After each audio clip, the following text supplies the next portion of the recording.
Bonjour mes chers élèves. On va entamer aujourd'hui la séquence 2 du programme de l'économie générale destiné aux élèves de sciences économiques et de sciences de gestion comptable, intitulée La politique monétaire. Cette séquence qui sera divisée en 3 paragraphes qui sont la monnaie, le système financier, les objectifs et les instruments de la politique monétaire. D'abord, le premier paragraphe qui comprend 4 points, à savoir les fonctions de la monnaie, les formes de la monnaie, les agrégats monétaires et les contreparties de la masse monétaire. Les fonctions de la monnaie d'abord. Pour illustrer la notion de fonction de la monnaie, on va partir de l'exemple suivant. Il s'agit de M. Ben Brahim qui est potier, qui fabrique des objets divers. Il achète des biens et services nécessaires à la production qu'il paye en monnaie, en espèces. Il vend ses produits sur le marché local et se fait payer en espèces aussi. Il calcule et évalue ses coûts de production en dirhams, en unités monétaires. Les produits de ses ventes lui servent pour reproduire sa production. Il paye les achats de biens et services nécessaires à la satisfaction des besoins de sa famille. Et enfin, le reste de son revenu est épargné sous forme d'un dépôt dans un compte bancaire sur carnet. À partir de cet exemple, on peut constater que M. Ben Brahim achète des biens et services en contrepartie de la monnaie. Il calcule et évalue sa production en unités monétaires. Il épargne une partie de sa richesse créée en monnaie aussi. La monnaie est donc un instrument de paiement, une unité de compte et un instrument d'épargne et d'accumulation des richesses. Définition et fonction de la monnaie. La monnaie est une créance sur l'économie qui a les fonctions suivantes. D'abord, un instrument d'échange, ensuite un instrument de mesure des valeurs et enfin un instrument de réserve des valeurs. On passe maintenant aux formes de la monnaie. Mais avant, on va essayer de présenter un bref historique des formes de la monnaie. Première étape. Dans ce système d'échange, les marchandises s'échangent entre elles sans aucun intermédiaire. Ce système est dépassé parce qu'il pose plusieurs problèmes, notamment la difficulté de trouver un co-échangiste, la nécessité de fixer un rapport d'échange pour chaque transaction. Le rapport d'échange, c'est le rapport qui existe entre la valeur de deux biens, X, Y, c'est-à-dire combien il faut fournir du bien X pour obtenir une quantité du bien Y, la difficulté de transport, l'indivisibilité de certains produits, etc. Ce système s'appelle le troc. Deuxième étape historique du système d'échange, il s'agit de choisir par la communauté d'une marchandise à usage courant, reconnue par tous, qui va servir comme intermédiaire des échanges, tels que le sel, le bétail, les coquillages, la laine, etc. Ce système a été bloqué aussi, il a connu des limites, en raison de l'indivisibilité de la marchandise choisie comme instrument d'échange, de son caractère peu stockable ou périssable. Il est le plus souvent non homogène, il est difficile à transporter, etc. Ce système d'échange est le système de la monnaie marchandise. Troisième étape, Avec la découverte des métaux précieux, l'or et l'argent sont choisis par les communautés pour servir d'intermédiaires d'échange. En raison de leur rareté, de leur caractère pratique et impérissable, de leur divisibilité, leur homogénéité, etc. C'est l'ère de la monnaie métallique. Quatrième étape, c'est caractérisé par l'apparition de maisons spécialisées chargées de la garde des pièces d'or en contrepartie de certificats à cours libre qui est délivré aux déposants d'or auprès de ces maisons spécialisées. Ces certificats qui étaient à cours libre, c'est-à-dire convertibles à tout moment.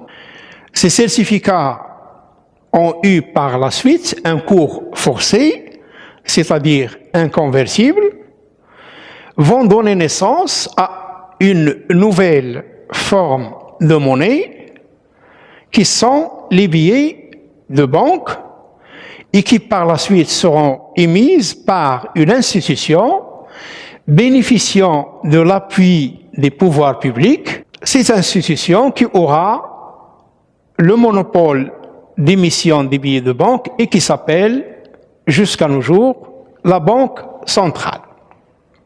Les billets émis par la Banque centrale auront un cours légal, c'est-à-dire que personne ne peut refuser ces billets comme moyen de paiement sur le territoire national. Ils auront un pouvoir libératoire illimité parce qu'ils peuvent éteindre toutes les dettes, quel que soit leur montant. Et enfin, ils auront un cours forcé, c'est-à-dire inconvertible en or. Les émissions des billets par la Banque centrale ne dépendent plus de la quantité d'or détenue par celle-ci. Elle va dépendre de la demande des crédits par les banques et par les autres agents économiques. Cinquième étape, le développement de l'activité bancaire a donné naissance à la monnaie écriture. C'est l'ensemble des soldes créditeurs auprès des banques. Cette nouvelle forme de monnaie circule par chèque, virement, transfert d'un compte à un autre, par carte magnétique qui permettent à la fois de faire les retraits et de régler les transactions. Cette forme de monnaie est émise par les banques de dépôt. C'est ce qu'on appelle la monnaie scripturale. Pour illustrer les supports de la monnaie scripturale, prenons le compte suivant de M. X. Ce titulaire d'un dépôt auprès d'une banque dispose de 25 000 dirhams au 1er septembre 2020.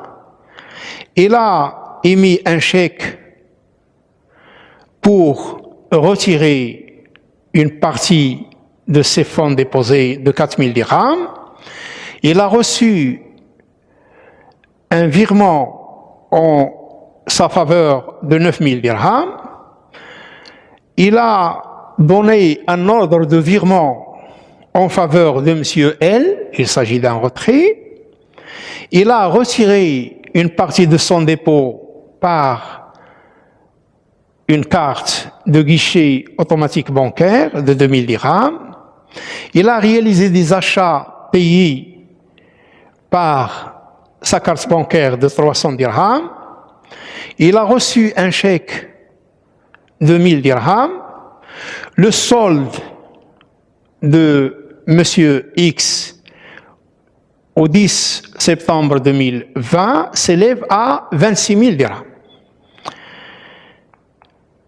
Il s'agit donc des différents supports de la monnaie scripturale. On rappelle ces supports.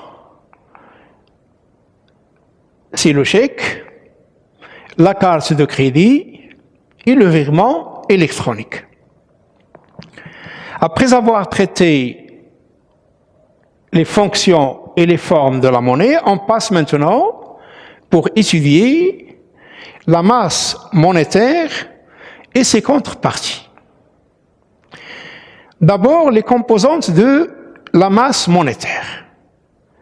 La première composante, c'est la monnaie fiduciaire. La monnaie fiduciaire est constituée des billets et de la monnaie, des pièces en circulation, moins, il faut retrancher, les encaisses des banques, la quantité de monnaie qui se trouve dans les caisses des banques, des différentes banques. Les billets en circulation plus les pièces moins les encaisses bancaires représentent donc la monnaie fiduciaire.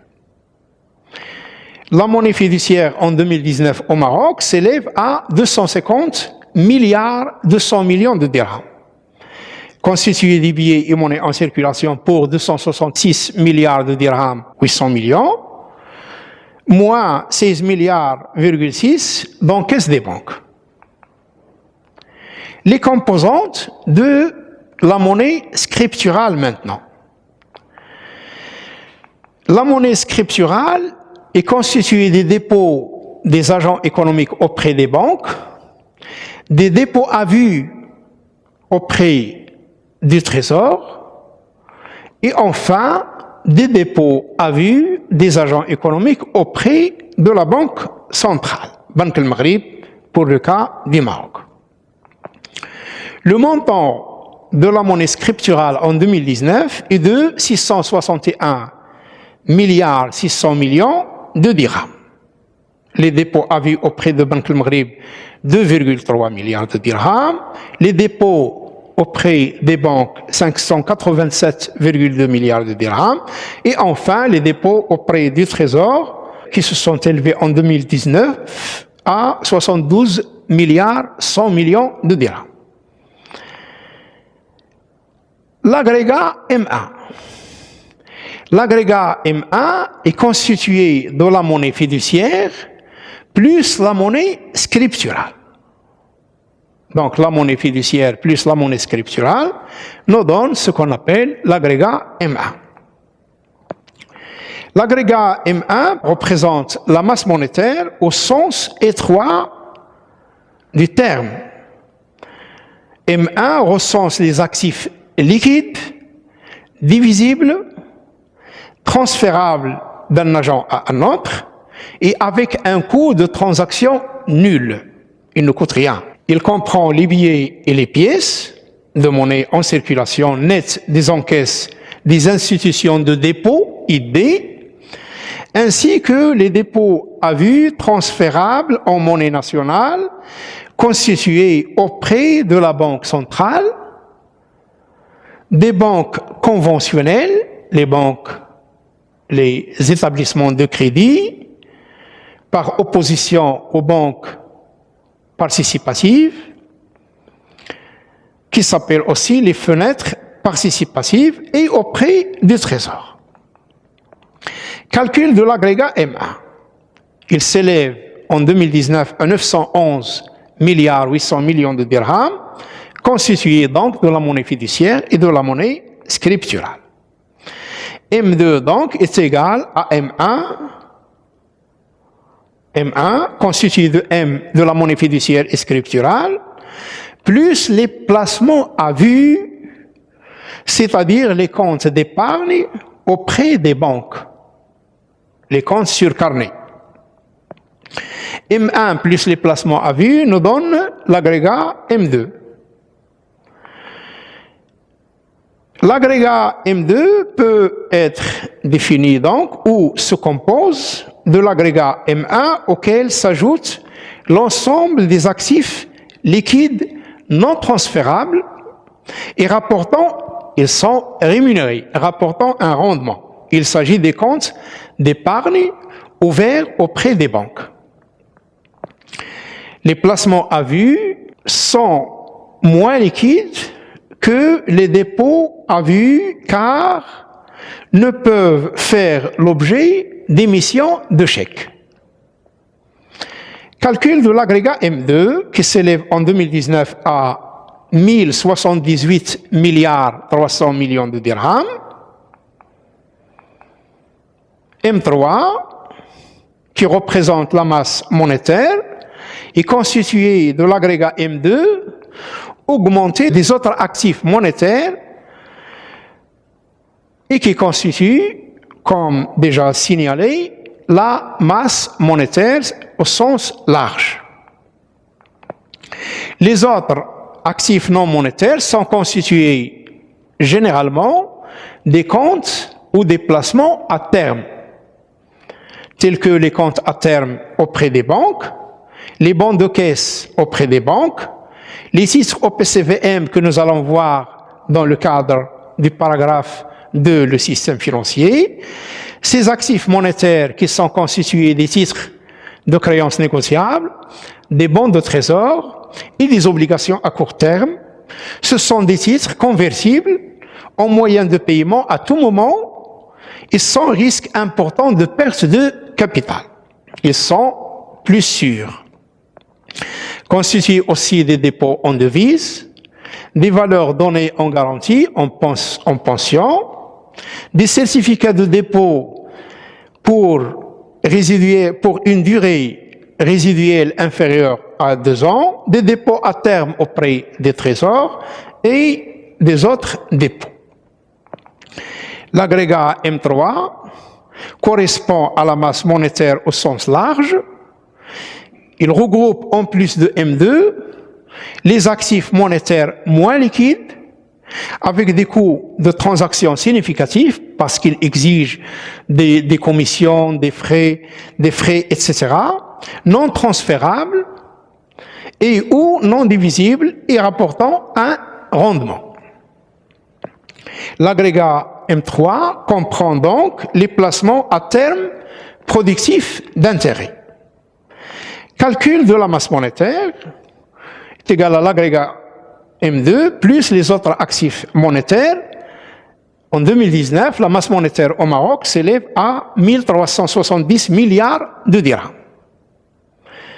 Voilà la représentation graphique de la répartition de la masse monétaire en pourcentage. Comme vous pouvez le voir, la monnaie scripturale représente la plus grande part de la masse monétaire.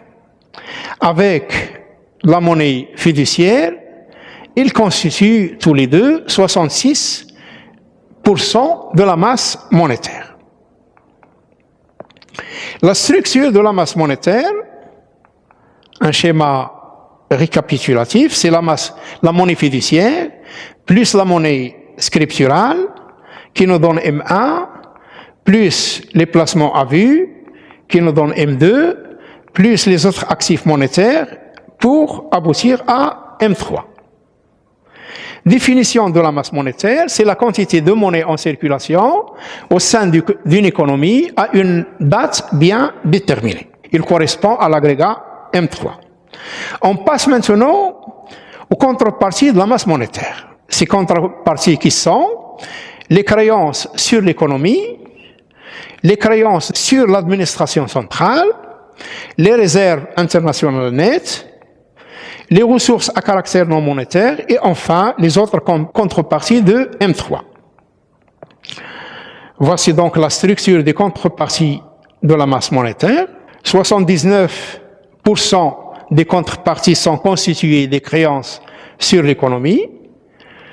94% de ces contreparties est constituée des créances sur l'économie et des créances nettes des institutions de dépôt sur l'administration centrale. Les créances sur l'économie sont les crédits de Banque El Maghrib aux banques commerciales. Chaque fois que Banque El Maghrib refinance les banques, il y a création monétaire. Les crédits des banques de dépôt aux ménages et aux entreprises qui entraînent une création monétaire Et enfin, les contreparties des avoirs en compte surlivrés de la Caisse d'épargne nationale. Le mécanisme de création de la monnaie par les banques de dépôt. Soit un agent économique qui fait un dépôt auprès d'une banque, ce dépôt qui va figurer au passif du bilan de la banque 1, la banque 1 qui garde en réserve 20%, c'est-à-dire 2000, et distribue 8000 sous forme de crédit. Le crédit obtenu par un agent économique sera dépensé. Cette dépense qui va donner lieu à un encaissement pour un autre agent. Cet agent qui va recevoir donc les 8000 va la déposer dans son compte à la banque 2. C'est cette banque qui va donc maintenir en réserve 20% et distribuer le reste. Les 6400 qui seront donc distribués sous forme de crédit seront dépensés, ce qui va constituer un encaissement pour un autre agent qui va effectuer un dépôt à vue auprès de la banque 3. La banque 3 qui va procéder de la même manière, maintenir en réserve 20% et distribuer le reste, et ainsi de suite. Après cette vague de dépôt crédit, la monnaie créée sera donc calculée de la manière suivante. M, c'est la monnaie créée, qui sera égale au dépôt initial multiplié par 1 divisé par K, c'est-à-dire le taux de la réserve. Dans notre exemple, c'est 0,2. Donc 10 000 fois 1 sur 0,2, il nous donne 50 000. DI, c'est le dépôt initial, K, c'est le taux de la réserve, 1 sur K, c'est le multiplicateur de crédit. Pour illustrer ce mécanisme de création, supposons un épargnant qui a déposé 10 000 auprès d'une banque. La banque lui remet un chéquier ou une carte de crédit. La banque qui va distribuer les 2000 reçus sous forme de crédit, qui sera donc accordé à monsieur X. Donc, après le dépôt de l'épargnant plutôt détient 10 000 sous forme de monnaie scripturale et l'emprunteur X détient 10 000 sous forme de monnaie fiduciaire. Avant le dépôt, la masse monétaire était donc de 10 000. Avant le crédit, la masse monétaire était de 10 000 sous forme de monnaie scripturale.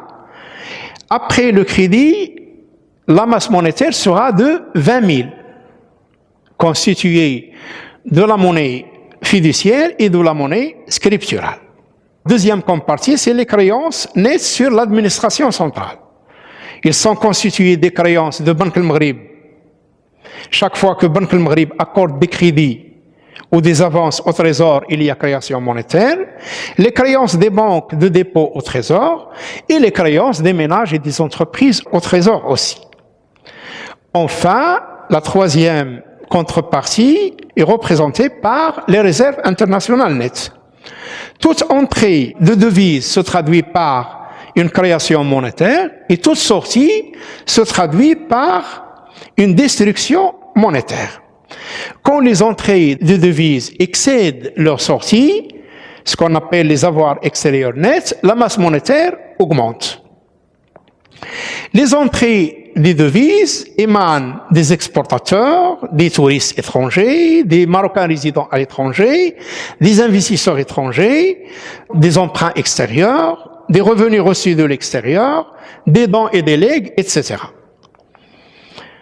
Donc, ces agents qui offrent des devises aux banques, les banques qui vont offrir les devises à la Banque centrale, qui, elle, va offrir le dirham aux banques, qui sera mis à ces agents.